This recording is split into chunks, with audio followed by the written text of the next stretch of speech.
Chapter 2. Why teach financial literacy? In 1923, a group of world's greatest leaders and richest businessmen held a meeting in Chicago. Among them were Charles Schwab, head of the largest independent steel company; Samuel Insull, president of the world's largest utility; Howard Hopson, head of the largest gas company; Ivar Kreuger, president of International Matchco, one of the world's largest companies at that time; Leon Fraser, president of the Bank of International Settlements; Richard Whitney, president of the New York Stock Exchange; Arthur Cotton and Jesse Livermore, two of the biggest stock speculators; and Albert Fall, a member of President Harding's cabinet. After 25 years, Schwab died penniless after living for 5 years on borrowed money. Insull died broke in a foreign land. Hopson went insane. Kreuger and Cotton also died broke.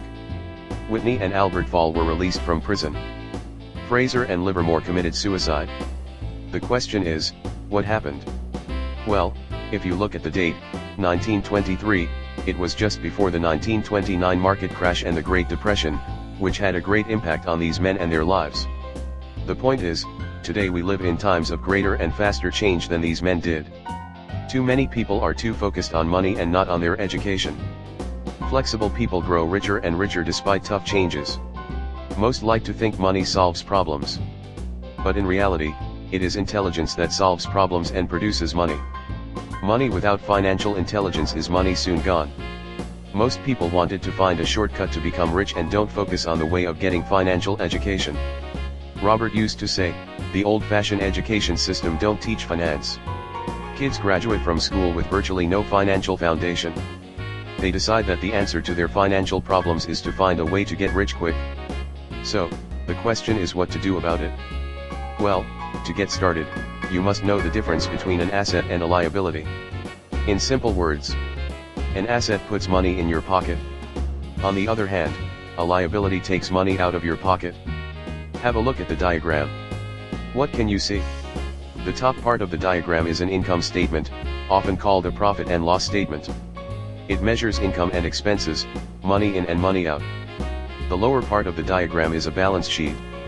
Many financial novices do not know the relationship between the income statement and the balance sheet, and it is vital to understand that relationship.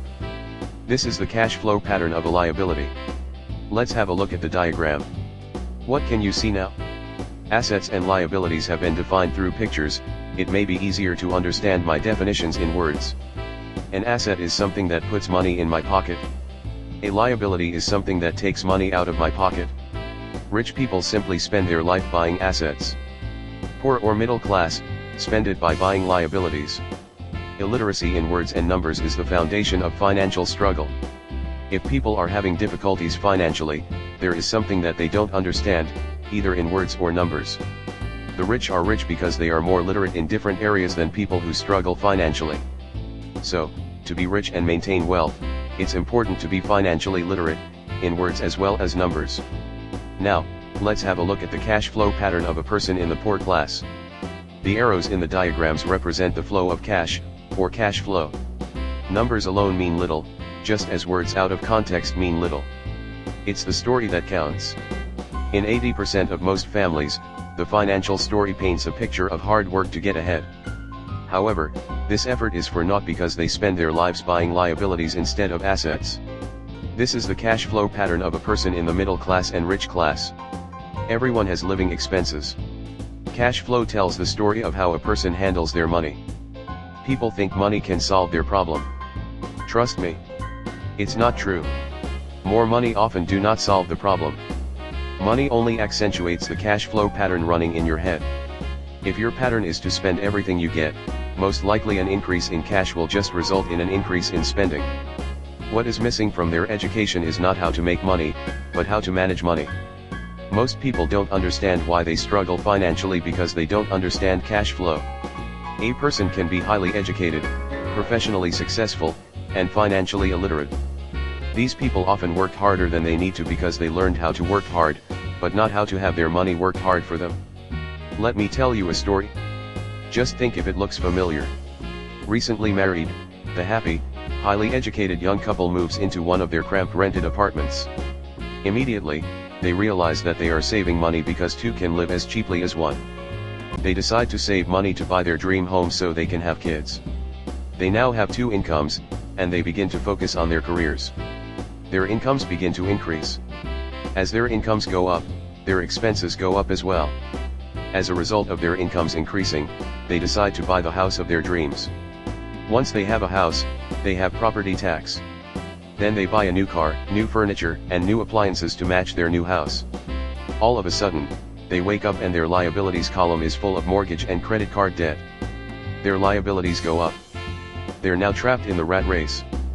Pretty soon a baby comes along and they work harder. The process repeats itself. Higher incomes cause higher taxes. A credit card comes in the mail. They use it and max it out. A loan company calls and says their home has appreciated in value. Because their credit is so good, the company offers a bill consolidation loan and tells them the intelligent thing to do is clear off the high-interest consumer debt by paying off their credit card. And besides, interest on their home is a tax deduction. They go for it, and pay off those high-interest credit cards. They breathe a sigh of relief. Their credit cards are paid off. They've now folded their consumer debt into their home mortgage. Their payments go down because they extend their debt over 30 years. It is the smart thing to do. Their neighbor calls to invite them to go shopping. The Memorial Day sale is on. They promise themselves they'll just window shop, but they take a credit card, just in case. They don't understand that their trouble is really how they choose to spend the money they do have. It is caused by financial illiteracy and not understanding the difference between an asset and a liability. Why the rich get richer? The asset column generates more than enough income to cover expenses, with the balance reinvested into the asset column. The asset column continues to grow and, therefore, the income it produces grows with it. The result is that the rich get richer. Why the middle class struggle? The primary income of the middle class is through their salary. As their wages increase, so do their taxes. Their expenses tend to increase in proportion to their salary increase, hence, the phrase the rat race. They treat their home as their primary asset, instead of investing in income-producing assets. This pattern of treating your home as an investment, and the philosophy that a pay raise means you can buy a larger home or spend more, is the foundation of today's debt-ridden society. Increased spending throws families into greater debt and into more financial uncertainty, even though they may be advancing in their jobs and receiving raises on a regular basis. This is high-risk living caused by weak financial education. Before finishing Chapter 2, there is another very important issue I want to share with you. It's called wealth. Wealth is a person's ability to survive so many number of days forward, or, if I stopped working today, how long could I survive? Let's use an example. Let's say I have cash flow from my asset column of $1,000 a month. And I have monthly expenses of $2,000. How many days forward can I survive? Assuming a 30-day month, I have enough cash flow for half a month. When I achieve $2,000 a month cash flow from my assets, then I will be wealthy. I now have income generated from assets each month that fully cover my monthly expenses. If I want to increase my expenses, I first must increase my cash flow to maintain this level of wealth. At this point, I'm no longer dependent on my wages. I have focused on, and been successful in, building an asset column that has made me financially independent. If I quit my job today, I would be able to cover my monthly expenses with the cash flow from my assets. My next goal would be to have the excess cash flow from my assets reinvested into the asset column. The more money that goes into my asset column, the more my asset column grows. The more my assets grow, the more my cash flow grows. And as long as I keep my expenses less than the cash flow from these assets, I grow richer with more and more income from sources other than my physical labor. As this reinvestment process continues, you will be well on my way to becoming rich. Just remember this simple observation. The rich buy assets. The poor only have expenses. The middle class buy liabilities they think are assets. That's all from Chapter 2. Thanks for watching. Have a nice day. Please write in comment section if you have any question. Keep us inspired by like and subscribe.